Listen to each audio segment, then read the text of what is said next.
the Silver Age, and the rise of the Bluebloods.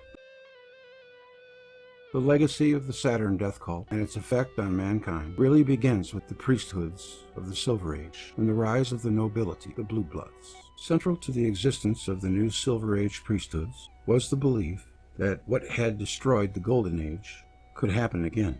Utilizing the new technology of writing, they set about recording the cataclysmic events as the Word to serve as a memory and a warning to future generations. These warnings formed the basis of secret societies within these priesthoods. Preparations were made to ensure survival should doomsday return. The advent of writing gave the priesthoods of the Silver Age the technology to keep alive the memories of the cataclysmic end to the Golden Age. As people began to forget how Saturn once ruled the heavens, the increasingly misunderstood records of the priesthoods would become the basis for the beliefs of mystery schools and secret societies down through the ages. The Second Age of Discovery. A second great age of voyage and discovery ensued, in which the refugees of the destroyed Golden Age civilizations determined to make a survey of their transformed world and cosmos, and established through their priesthoods the righteous and justice they perceived to be the legacy of that former age. Weights and measures and calendars were established and enshrined by law in a growing network of interlinked temples and monuments that span the globe. The Masonic mystery schools of the great civilization builders had arrived. Was Egypt's ancient civilization a legacy of refugees that had survived the great cataclysm and had brought the Golden Age to an end? Some esoteric traditions trace Egypt's past to Atlantis. Earth captures the moon. In keeping with the arrival of the Silver Age and its new sun, a new silvery marvel could now be seen in the heavens, Earth's moon. Captured by Earth and the distinctive chaos that was the Saturnian system's demise, was this white globe exhibited crescent-like phases under the sun's light that harkened back to the glory days of the Golden Age, when Saturn's rings would be illuminated as crescents surrounding the former deity. It's a matter of conjecture of when Earth captured the moon. Contrary to popular belief, the moon's heavenly cratered surface is actually proof of extreme electrical strike activity due to the crater's almost uniformly perfect circular shapes. Meteorites and asteroids create angular impact craters and rarely hit celestial bodies at perfect 90-degree angles. Electrical experiments do, however, show electrical lightning produced the same kind of cratering as seen on the moon. The moon's craters can therefore not be used to date the age of the moon based on meteorite impacts, a rare event in any case throughout human history. The new moon proved an excellent keeper of time, yet its arrival would only serve to diminish the memory of the original crescents of Saturn and confuse the knowledge. Preserved in the masses of crescent-like symbols established by the priesthoods, moon cults began to distort the original intent of these symbols. Reminded of that castle, the coral castle over there at Leedskellens. He's got crescents and Saturn in his little abode there with some of his hints.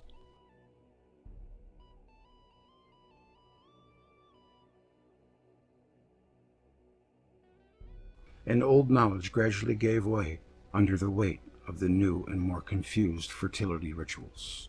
Ominously, the seeds for the more sinister sex and blood rituals that would begin to spread their influences in the ages to come can be traced to the foundation of these early moon cults. The moon's almost uniformly circular craters could not have been created by multiple meteorite impacts, which would have created a majority of angular impact craters. Electrical strikes are a better explanation. Temples, priest kings, and the rise of international commerce. With the establishment of weights and measures, an excitingly new yet dangerously insidious concept began to take hold within the temples of priesthoods: the advent of the universal language of international commerce. The driving factor in the increase of trade in the Silver Age was the newly derived notion of money. At this time, money was issued in the form of clay tablet receipts against the production of goods by any given society or people. This clay tablet money was measured by and limited to the amount of goods that could be produced and stored in people's warehouse. The money was only as valuable as the amount of goods that were actually stored. This had been a central feature of the laws established by the priesthoods in ensuring equal weights and measures. However, discoveries in the mining of gold and silver quickly established a link between these metals and the idea of money. Due to the difficulty in counterfeiting these metals, it was realized that gold and silver could act as an alternative to clay tablets being used as money. This was especially useful when it came to trade between geographically separated peoples who could not verify other people's storehouses, but who would know that gold as an accepted store of value could not be faked. Unfortunately, this international element to trading quickly turned the new gold and silver money into commodities in their own right, as each society refused to accept the clay tablet receipts of other societies. Trade boomed, but at the cost of losing control over regulating the value of the fruits of your labor. That was now in the hands of the gold and silver producers. The laws established by the priesthoods as a way of ensuring just and equal weights and measures were thus cleverly subverted by the introduction of gold-backed money, which was now entirely in the hands of the gold and silver producers. As noted, under this system, the people who actually produced useful items like food and clothing lost any control they had over setting the value of their products. All they could do was price them in gold or silver, the mercantiles. Corrupt elements in the temples quickly saw the advantage in controlling gold and silver as a way of dictating the value for the fruits of everyday people's hard labor. With it came the transfer of immense power to highly positioned individuals within the increasingly corrupt priesthoods. As the Silver Age approached its zenith, certain priesthoods quickly consolidated their power via this new money system, until all wealth found itself being concentrated in the hands of a shrinking minority. The temple became this system's center of operations, its central bank, and thus ultimately heralded the emergence of that most insidiously influential of historical characters, the priest kings. These priest kings were the original Bluebloods. In reality, they were nothing more than mere merchant bankers with a monopoly over the arguably useless production of gold and silver.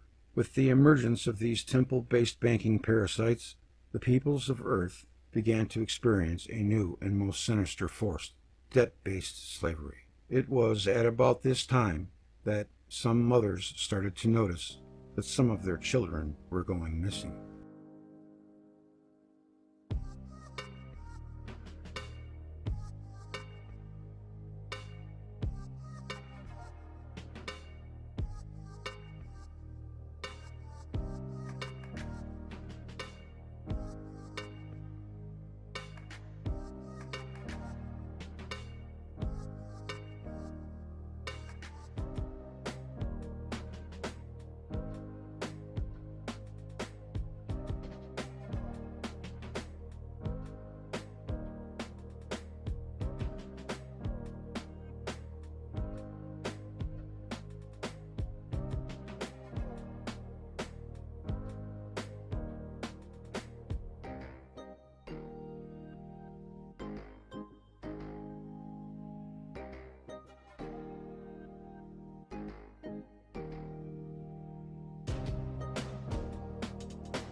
Origins of the Tower of Babel. The new temple-inspired commerce system proved a pervasive influence from the far eastern realms of the ancient Middle Kingdom and the former heights of Pan and on through the rich lands of Vendaya. Newly established priest kings steadily accumulated wealth and power. In particular, certain elements of the Li clan of ancient China were to grasp this new concept of trade financing and expand upon it to establish unimaginable influence over the hemisphere. Egypt and Samaria and the surrounding nations particularly came under the sway of this global trade system. With it, the slave trade flourished due to the need to mine more and more of the yellow metal, particularly in the mines of ancient Egypt's fishery region. Soon, gold gained idol-like attributes, and its ability to sway the thoughts of men and the love of money steadily supplanted the Golden Age notion of living a just and righteous life. Unfortunately, not with all of us, though. The tragedy was that all the careful work by the early priesthoods in preserving the memory of a righteous and just Golden Age through a system of laws and accurate weights and measures was now being usurped by this new and easily manipulated system of commerce based on gold-backed money. The new system of commerce was the merchant banker's way of trying to build a man-made replacement for the lost heavenly ladder of the Axis Mundi that had served as the original symbol for the ascent to heavenly authority. Under this new system, merchant bankers hiding behind the authority of the temple would be elevated to a position of heavenly-like authority over all commercial activity. The old established concept of authority as being founded on righteousness and justice was now replaced with the merchant banker's debt-based slavery system. No other place exemplified this more than a place called Babel on the ancient plains of Shinar, a future location of the city of Babylon. There, the central banking temple and its merchant bankers saw their financial authority grow to towering proportions, giving rise to the legend of the Tower of Babel. Gustav Dor's Tower of Babel is the popular conception of the Babel legend. This portrays the story as a building project that was halted when the builders' languages were scrambled. Instead, the city of Babel was like the financial center known today as the City of London, and its tower was equivalent to the Bank of England. The scrambling of the languages finds its echo in today's financial collapse, with its myriad of incomprehensible and infraudulent financial products. Your clay tablets are no good here. By the order of High Temple of Babylon, idiot. One day at the gates of Babel. Poor guy. So-called Tower of Babel referred to the high authority of Central Temple which governed the financial system of the city of Babel. If you look closely at the biblical account of the Babel story, you will see that it was primarily a city that was being built on which was abandoned. Reference to a city in the Bible generally means a system or a way of doing things. Compare Jerusalem with New Jerusalem, and Babylon with Mystery Babylon. Man-made economic catastrophe replaces memories of planetary upheavals. Of course, as the ensuing ages would show over and over again, a debt-based monetary system eventually implodes under its own debt-laden weight.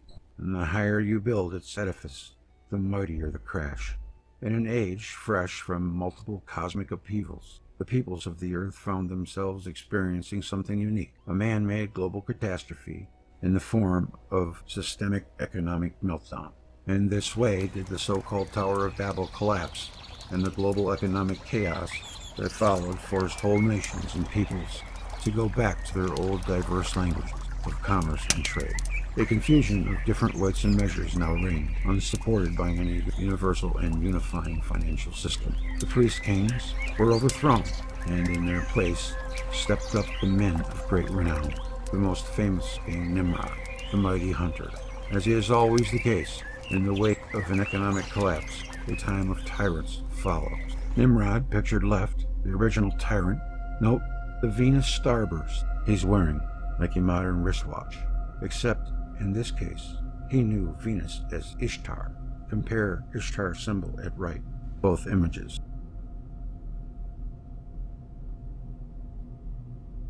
However, deep within the ruins of the now discredited temples of the priest-kings, dark secret societies sought to preserve the concept of debt-based slavery as part of their mystery teachings. These illuminated ones struck a bargain with the Bluebloods, the deposed priest-kings, and embarked on the centuries of secret ritual refinement of the old alchemical creed of universal dominance through the power of creating wealth out of nothing, the power to issue debt-based money. As the age of silver drew to a close, more children were noticed to be going missing. On the horizon hovered a menacing figure. the celestial red-painted warrior Mars, and with him came the age of heroes and further upheavals. With him came war and the Bronze Age of men.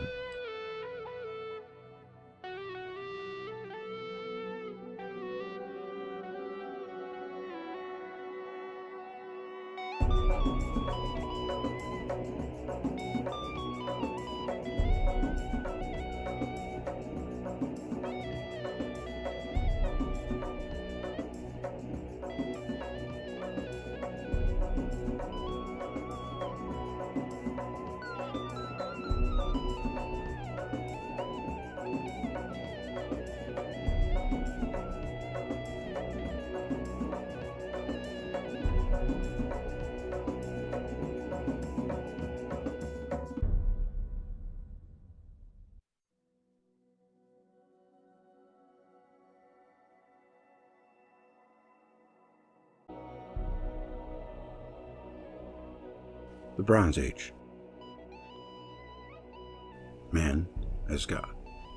With the passing of the Silver Age, a search began for the perfect alloy of God and man. What was once the domain of mighty planets would now be the mythic and heroic exploits of the Bronze Age of man.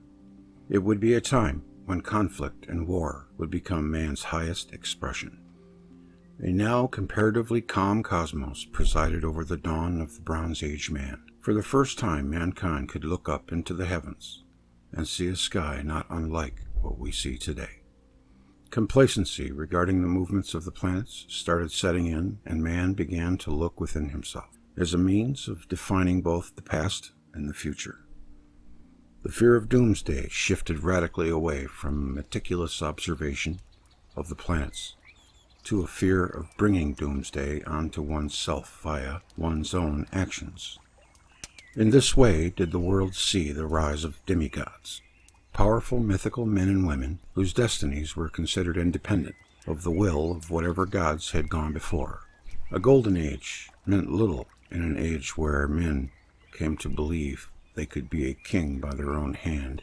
The warrior king now ruled and assumed the mantle of the Bluebloods, whose power had been declining after the events at Babel. The age of war was the highest expression of man, now held ascendancy with art and literature, embracing the theme of the individual's will to power as the essence of a new heroic age. However, Mars and Venus were going to have at least one last word on who really did determine the rise and fall of kings and kingdoms. Rivers would run red, locust storms would strip the land, frogs would breed like rabbits, the firstborn children would suffer statistically improbable rates of death. Worst of all, slaves would feel free to throw off their master's yoke, and an old idea of what constituted righteousness and justice would reemerge. Though a promising beginning for this new breed of Bluebloods, the Bronze Age of man was not going to be a total picnic. Those warrior kings who would be their own and everybody else's masters. Mars and Venus continue to threaten the Earth. The first clue as to what awaited the inhabitants of the Bronze Epoch could have been deduced from the fate of a little-known city-state that enjoyed a certain specialized agricultural monopoly, courtesy of the rise of agriculture near the end of the preceding age of silver. Some plants had been found to exhibit desirable properties other than nourishment. Though this would have been known at a local level for millennia, it wasn't until the advent of concentrated farming that the commercial potential of these certain plants could be realized. Chief amongst these was the now infamous poppy plant, a flower capable of transporting those who indulged in its juices into blissful, myopic trances, free of all lingering doomsday anxieties. In the city-state that enjoyed a monopoly in the cultivation and distribution of this highly addictive drug, Sodom and Gomorrah. Sodom and Gomorrah was, in its day, the Afghan opium fields, the Golden Triangle, and the British East India Company rolled into one. Its product was known as the grapes of Gomorrah, to others as wormwood, and a certain Jesus Christ would himself one day be offered its numbing comfort as he hung dying in agony on a Roman cross. Forget the stories of its sexual depravities and deviant proclivities. This town was an efficient drug-dealing operation, second only to the CIA, which was around back then. No, it wasn't. I'm assuming he means today. And its market at the beginning of an increasingly immoral age of bronze was only getting bigger. I mean, even back then they were doing it. The more things change, the more they stay the same. Quite naturally, Sodom and Gomorrah's opium trade had proved remarkably recession-proof in the aftermath of the Tower of Babel economic debacle. People always got to get high. Under such circumstances, people just want to forget, kick back, and get out of it. Opium has an excellent capacity to help you do just that, and its addictive properties ensured a ready supply of willing debitors to the temple-based merchant bankers who had survived the fallout from Babel. Due to its burgeoning wealth and influence as a result of the trade of opium, Sodom and Gomorrah proved a robust economic model, perfectly capable of stepping into Babel's shoes. It quickly became a magnet for drug traffickers and moneylenders all over.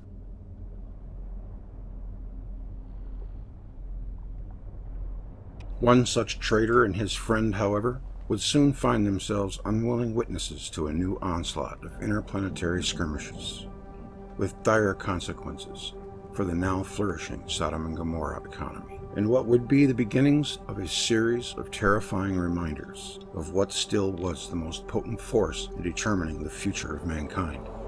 Sodom and Gomorrah suddenly ceased to exist. In one night, the drug-dealing capital of the Old Testament world was completely obliterated.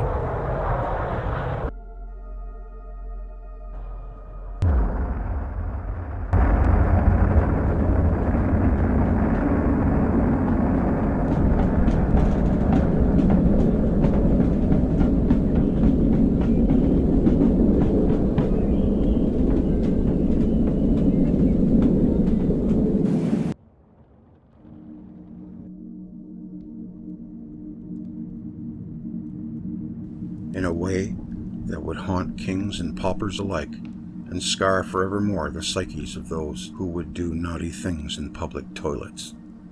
What? The trader and his friend mooching about their business in and around Sodom and Gomorrah were a certain Lot and Abram. Lot got out just in time thanks to a warning from Abram, who seemed to have had prior knowledge of what was coming down on the city. On the way out, Lot's wife unwisely took a look back at the rain of carnage annihilating the city, and reportedly, as the expression goes, froze into a pillar of salt in sheer terror of the sight.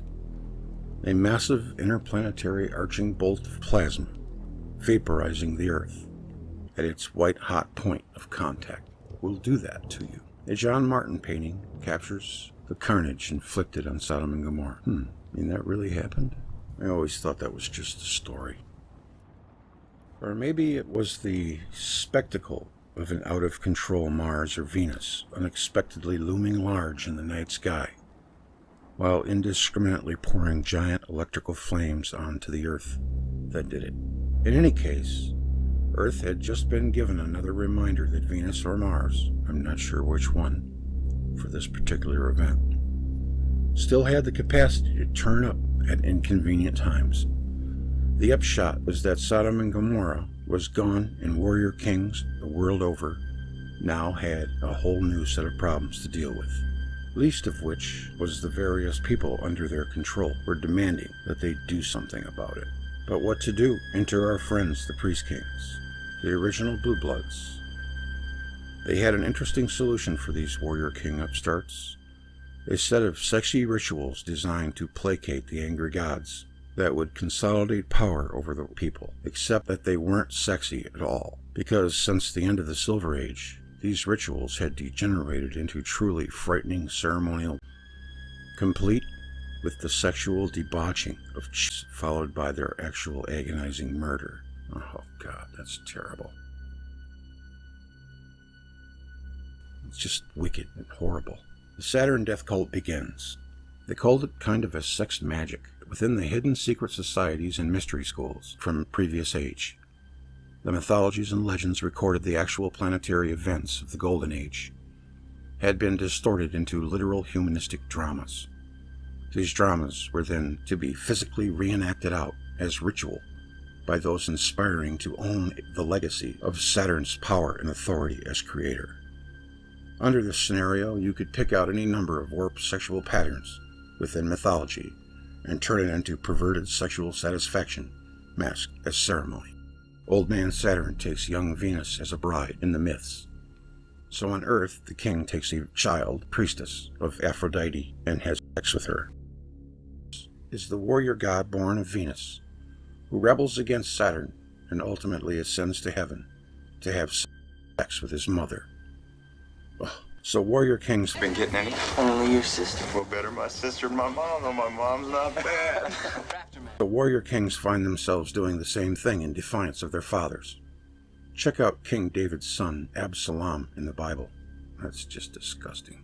Saturn, under his Greek identity as the god Kronos, devours his own children. So human kings have reportedly done the same with human children. Possibly even their own, as the occasion demands. See the suspected antics of one Caligula. That's so disgusting. It's hard to read, really. Jupiter Zeus determines to take Saturn Kronos' crown by gutting him to release his previously devoured sisters and brothers from Saturn's bowels. Zeus then promptly marries his sister Hera. Naturally, earthly kings follow suit and end up marrying and having sex with their sisters. Moronic inbreed errors ensue, and today we can see the legacy of this policy within our various political elites. Well, I don't know about maybe calling them elite, maybe sick and demented. It is more like it. Rubens' depiction of Saturn devouring his own children. Some human kings have been accused of trying to emulate this act, though no real public evidence of this exists. Man, I don't know how that ever got started. And so on. Ritual sex act after ritual sex act. Blood sacrifice after blood sacrifice.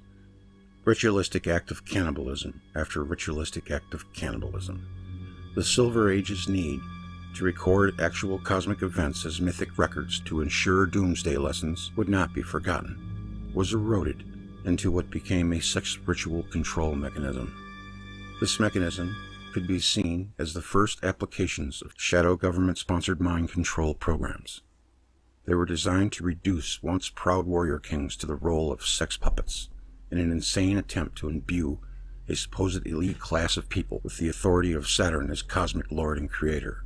Power politics on Earth had taken a nasty turn, even as the planets Mars and Venus continued to menace the population's existence. Leave it up to humans to see it as demented as possible.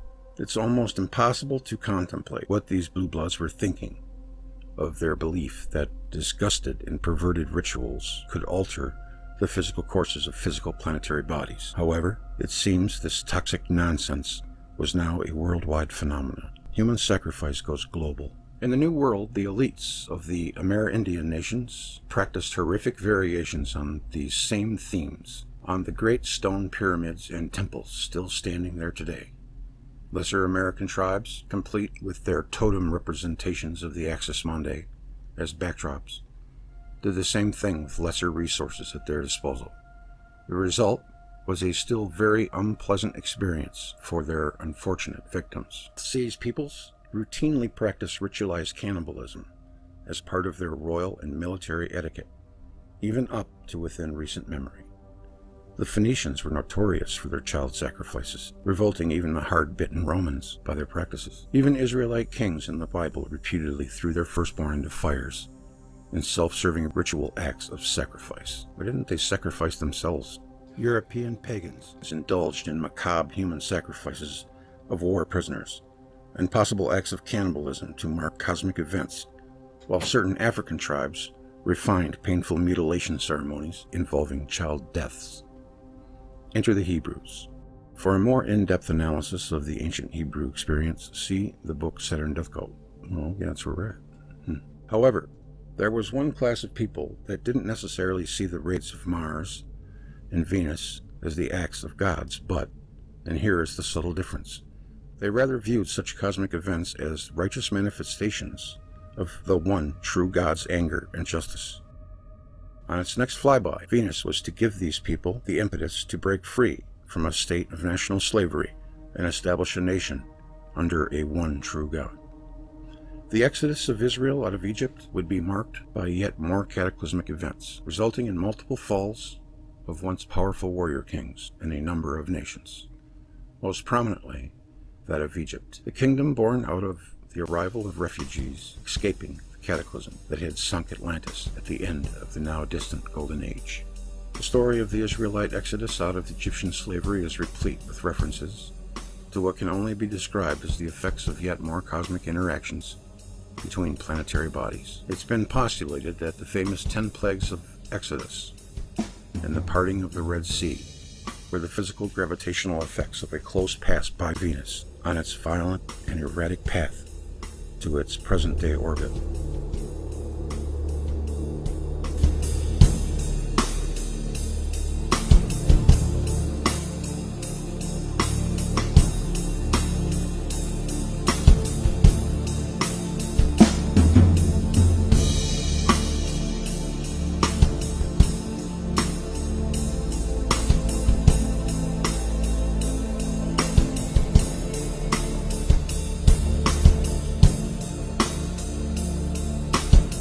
As far as the Israelites were concerned, the highly convenient approach of Venus was a result of divine timing on the part of their deity. They made no reference to the planet in their writings, only to the power of their God.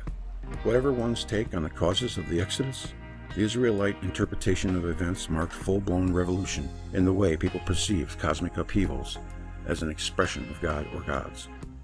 Instead of attributing the actual bodies involved with godlike status, the Israelite way of thinking was to identify the cosmic upheavals as evidence of a one true God's power. Under this interpretation, planet Saturn was not the actual creator, but the tool of the one true, yet still hidden creator. And so too were the subsequent actions of all the other planets involved in the great cosmic dramas since the Golden Age. The next leap forward in an Israelite train of logic was to conclude that the actual physical events in the cosmic upheavals of the Golden Age, as well as those in their own age, were actually nothing less than the one true Creator's first actual communication or message to mankind. According to this train of thought, the physical effects of interplanetary upheavals were of no divine consequence, unless one could discern and understand the intrinsic message being communicated by such events. Cosmic upheaval and interplanetary disturbances were now viewed as the divinely communicated word of the Creator, or the Logos of the Creator.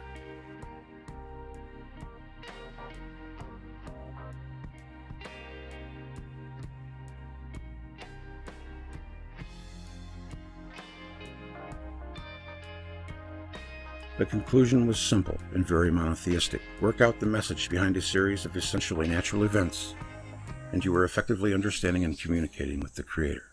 You would subsequently be able to understand the Creator's motives and the Creator's objectives.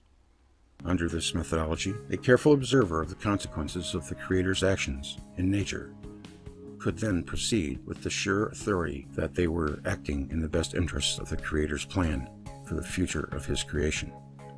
In essence, what the Israelites represented was a rediscovery of what the priesthoods at the beginning of the Silver Age tried to institute through the careful recording as mythology of the cosmic events witnessed during the Golden Age. Stated again through the construct of mythology, they had hoped to impress upon future generations an overall message with warnings on how to avoid another doomsday scenario. Ritual as validation of the elite. To the warrior kings and the elites immersed in the performance of rituals, this concept of direct communication with the divine by simple observation and understanding of natural events was simply intolerable. They were the aristocracy of purpose, and their purpose in life was to perform rituals on behalf of humanity. Only through carefully staged reenactments by chosen human representatives playing out the actions attributed to the gods could the path to true enlightenment and the comprehension of any hidden message be attained.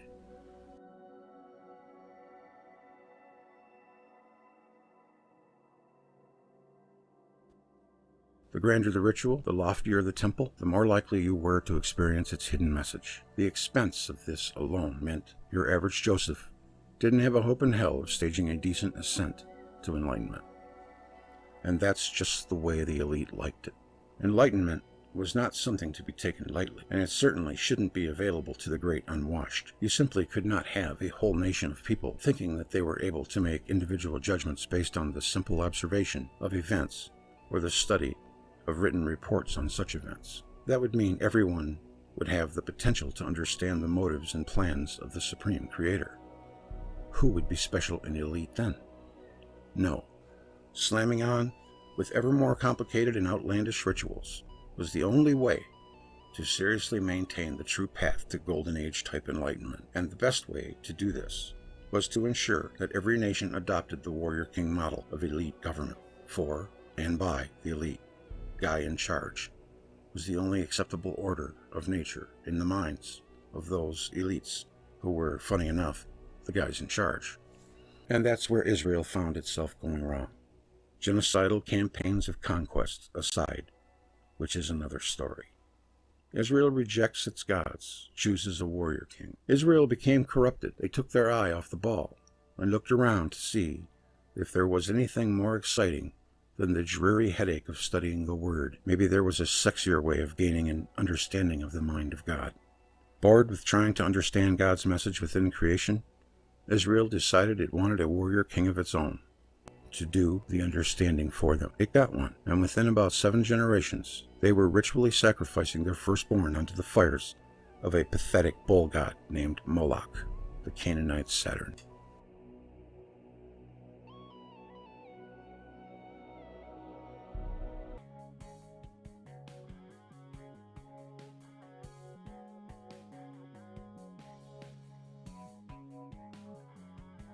Under warrior kings, it doesn't take long before people are doing this kind of thing, feeding babies to Moloch. Damn, that's inhumane. 1907 photo of the infamous Bohemian Grove staged a performance of The Cremation of Care, a play well performed at this elitist club to this day. Some believe the play represents a modern-day reenactment of Moloch worship, though there is no evidence that actual children have been sacrificed as part of the fun. Well, yeah, we got work to do if we want to save ourselves. Meanwhile, they're feasting on us. Do you ever get the feeling that the trap's slowly closing? Hey, I don't know if it's true. I hope it's not true. I'm just reading the book, but I'd rather know this if it was true than not know it.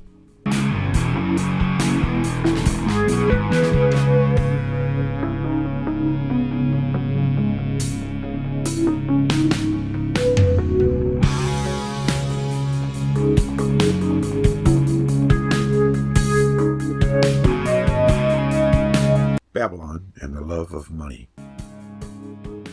Babylon and the Love of Money. The Saturn death cult would first come to public preeminence in ancient Babylon. There, it would learn one vital lesson in the pursuit of true power: control the issue of money. The link between drugs and war. During the early part of the Bronze Age of man, a less than heroic pursuit dominated the development of trade in the ancient world. The insidious trade in opium had regained its footing in the Anatolia region, where a bunch of warrior kings were acting like modern-day drug cartels, warring over who should control the lucrative trade routes between Asia and the Western Kingdom. The most powerful cartel was the Troy cartel. That would be Troy the city and not Troy McLaughlin.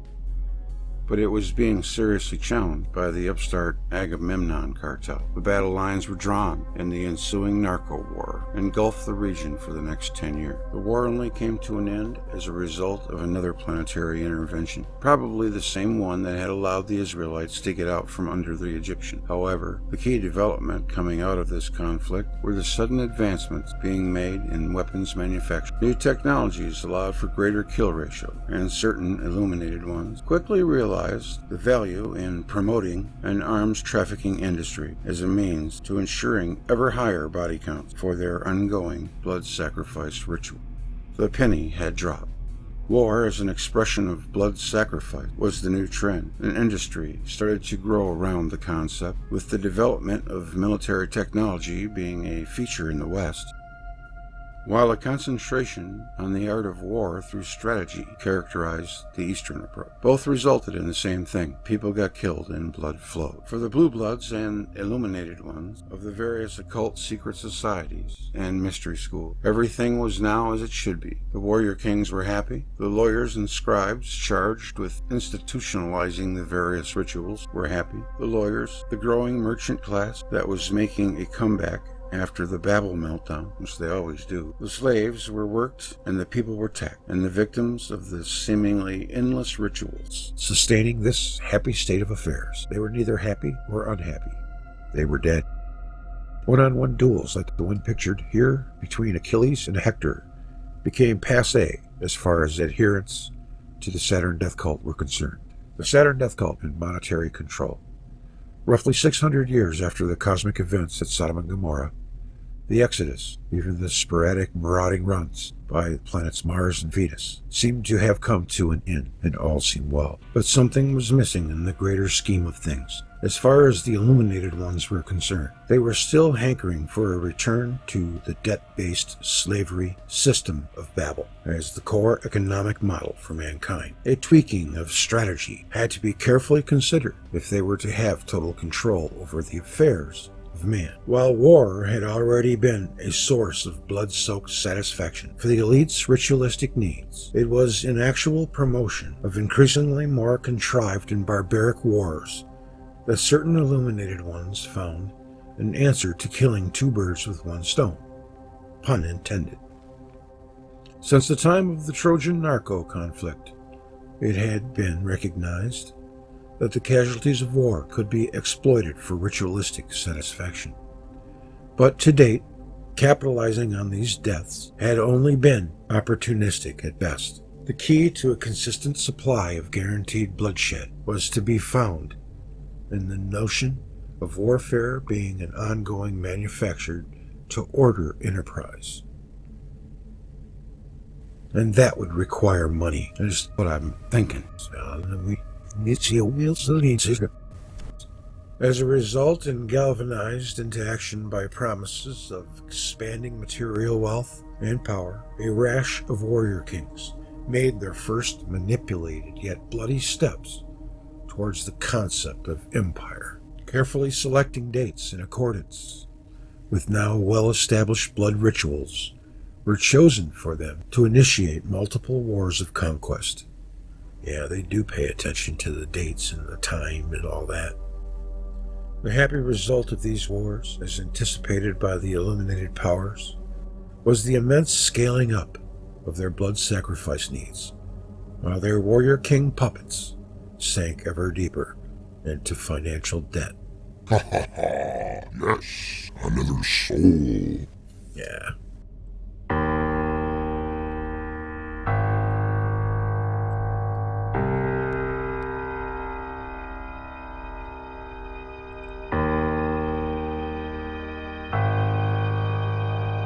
The equation was simple.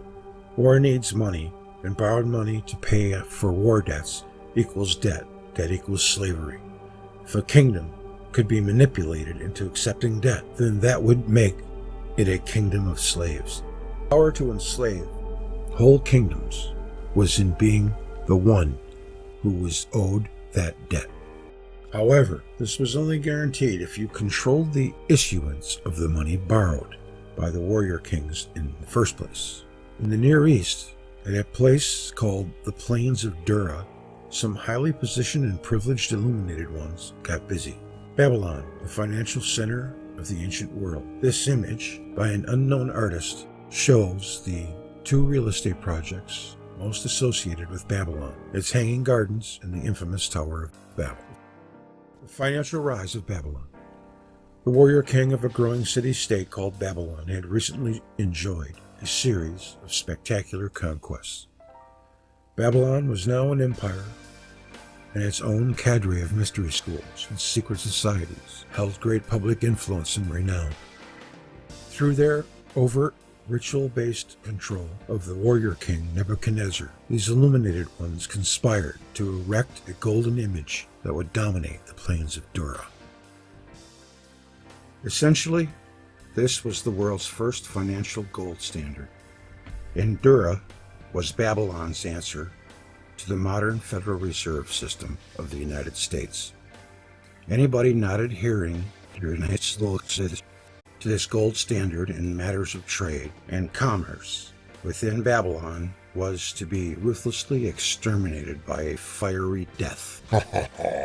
Yes. The temples once again started to issue money as a debt on their own behalf against this new gold standard. These same temples, controlled by the illuminated ones, quickly became rich. The great public ceremony celebrating the success of the new financial system was only marred by a mysterious upsurge in the disappearance of Babylonian children. The almost forgotten Israelites, their own warrior king experiment such a dismal failure that they were now captives of the Babylonian Empire, had a serious problem with this golden image. See the Bible's book of Daniel, chapter 3. Their understanding of commerce and trade denounced the issue of money as a debt as being nothing more than criminal usury, an abominable practice, according to their own priesthood, who had somehow survived the deprivations of their own warrior kings and corrupt secret societies. Standard started to fall apart. Illuminated ones of the Babylonian mystery schools needs of dealing with the arrival of deadly Persian warrior kings and later rampant Greek demigod by the name of Alexander. Fall of Babylon. The Saturn death cult goes underground. Babylon fell quickly, its great gold standard experiment nipped in the bud. In one night, Babylon ceased to be its own master, and its own illuminated ones joined their Israelite nemesis as fellow captives in their own city, their golden image now laying in ruins. The remnants of Babylon's secret societies and mystery schools melted away into the desert night to be reborn as Mystery Babylon. Banished, predictable. Here, the biblical prophet Daniel, one of the main Hebrew adversaries to the establishment of a financial Babylon gold standard. Except those needed for internal order and a new United Nations peace force. And it